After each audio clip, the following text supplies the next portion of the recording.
Continue to follow that breaking news out of Washington this morning. President-elect Donald Trump's pick to lead the Justice Department, former Congressman Matt Gaetz, has withdrawn from consideration to be the next Attorney General. Now, Gaetz is a controversial figure and faced an uphill battle to be confirmed in the Senate, even though Republicans will hold a slim majority in the next Congress. Simply put, Gaetz did not have the votes, and members of both sides of the aisle were calling for the release of a House Ethics Committee investigation into Gaetz over allegations that he had sex with a minor multiple times, and it was paid. Joining us live now is Congressman Mark Desaulnier from the East Bay, who sits on the Ethics Committee. Congressman, thank you so much for joining us today. My pleasure. Always a pleasure. Thank you. What is your reaction, first off, to Matt Gaetz's withdrawal this morning from consideration for Attorney General?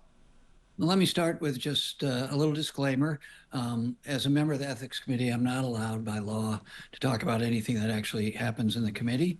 But I will say, as outside of that, as a member of Congress, I think it's in the best interest of the country that he withdrew. We want to get some insight, if you can, about what happened inside of that closed-door meeting with the Ethics Committee yesterday. We know there was a really long meeting, and we also know that Vice President-elect J.D. Vance was on Capitol Hill kind of parading Gaetz around, trying to shore up the votes with senators. What was the tension in the room like yesterday as you all tried to decide whether or not you would release that ethics report into Matt Gaetz? Well, I'm not trying to be evasive. It's just it would be against the law and House rules for me to tell you anything about what happened in that committee. And I've reminded people it's sort of like a grand jury. During an investigation, there is due process, and you want to have those conversations in a way when you're discovering the facts of a case to stay in that room. So I'm sorry, I'm not trying to be evasive. Try to always be cooperative. I will say that the House Committee on Ethics is set up to be 5 Republicans, 5 Democrats, so it's equal numbers. The majority party does have the chairmanship, so they decide when meetings will be held. So that's the spirit, and it's worked well. So there is precedent around how they do. In this case, the actual investigation started some time ago, more than a year ago, into allegations when he was a member of Congress, long before any of this came up.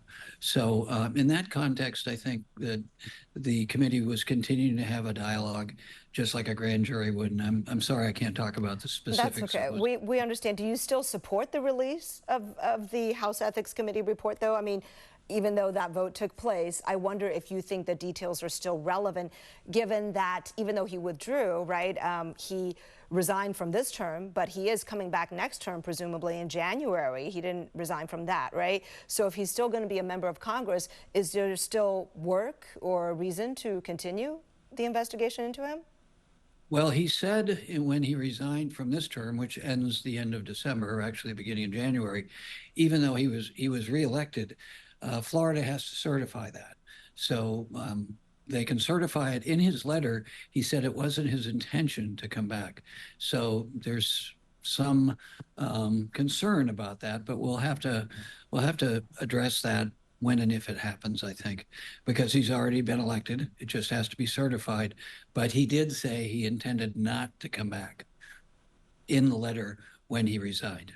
And just so we're clear, if he does intend to come back, because I imagine he thought that he would be able to get the votes in the Senate, so he would be confirmed to be the next Attorney General, so he wouldn't have any interest in coming back and serving in the next Congress because he wouldn't be able to. But if he does change his mind and returns for the 119th Congress, would you be in favor of the House Ethics Committee continuing its work and potentially releasing that report? Well, there is a sort of a statutory thing where you have a certain period of time, and to be honest, I'm not remembering specifically when that statute runs out in this case. So I don't know. I think that's something that to be determined. I think right now people are assuming that when he said it was not his intention to come back, that they believe that what he said he will adhere to, understanding that there's some skepticism about all members of Congress, and in this case probably a little bit more than the average member. Congressman Desaulnier, I want to talk more broadly about the nominees that we've seen put forth so far. What concerns do you have, might you have, regarding some of the other ones coming up. I know the House Ethics Committee may not be involved with these folks, but Pete Hegseth, Tulsi Gabbard, RFK Jr. What are you thinking about, and what do you think the American people should be thinking about? Well, the Constitution says, as you know, that the Senate has the advise and consent and confirms or denies these nominees, and they'll have public hearings about it. As a member of Congress and someone who's been elected a long time and reveres the U.S. Constitution and the administration of it, they're very unusual. I think if you look at Republican and Democratic nominees, cabinet level nominees, these folks are not, in terms of their resume or their background, remotely qualified compared to most nominees in the past. I'd like to get your take on what will be the work of the 119th Congress. We know Governor Gavin Newsom was recently on Capitol Hill. Now, he said trying to ensure that the work of California isn't disrupted in this next Trump administration. Obviously, we know that President-elect Donald Trump will be leading the executive branch, and Republicans will have a majority in both the House and the Senate. What do you see as your place as the Democrat from the East Bay in this next Congress? Well, I work with my Republican colleagues, many of them much different world perspective, much more conservative, obviously, than Bay Area member, but they were elected, duly elected. So it's the nature of this institution that we're supposed to respect people from other parts of the country that have a different worldview than we do in the Bay Area. So I work with them. I always acknowledge I couldn't get elected in your district, you couldn't get elected in mine. So we look for opportunities to work together. And we do frequently. You don't read about them, but I've had some significant accomplishments that I'm proud of that we've done with Republicans. Having said that, I am concerned about things like the California waiver and the Clean Air Act. I served 3 governors on the California Air Resources Board, 2 Republicans and 1 Democrat. The California waiver was actually created by Richard Nixon when he signed the U.S. Clean Air Act. Ronald Reagan was the governor of California. He signed the California Clean Air Act. And what it did succinctly was it let California and the California Resources Board implement air pollution standards based on public health findings, and we took a lot of time doing that, that people could sue over. The waiver has never been denied. So what happens is California does these new rules, they submit them to US EPA, and US EPA must approve it and give the California waiver based on these findings, as long as we do our homework and it benefits the public. Unfortunately, the president, when he was president last time, said that he didn't believe in it and didn't want to go along with it. That's not his choice. The courts have to decide. We've never lost a waiver. The waiver that was challenged first was during the George W. Bush administration, and President Obama stopped the waiver. That has to do with our national leading and international leading work on climate change.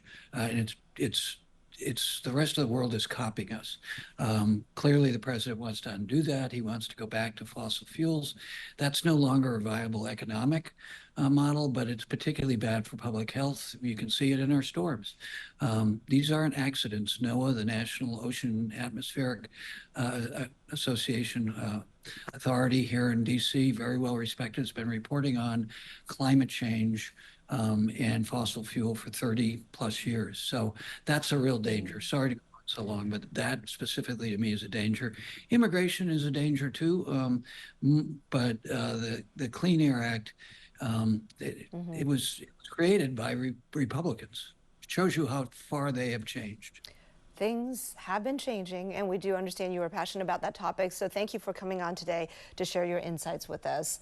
Congressman Mark Desaulnier, appreciate it.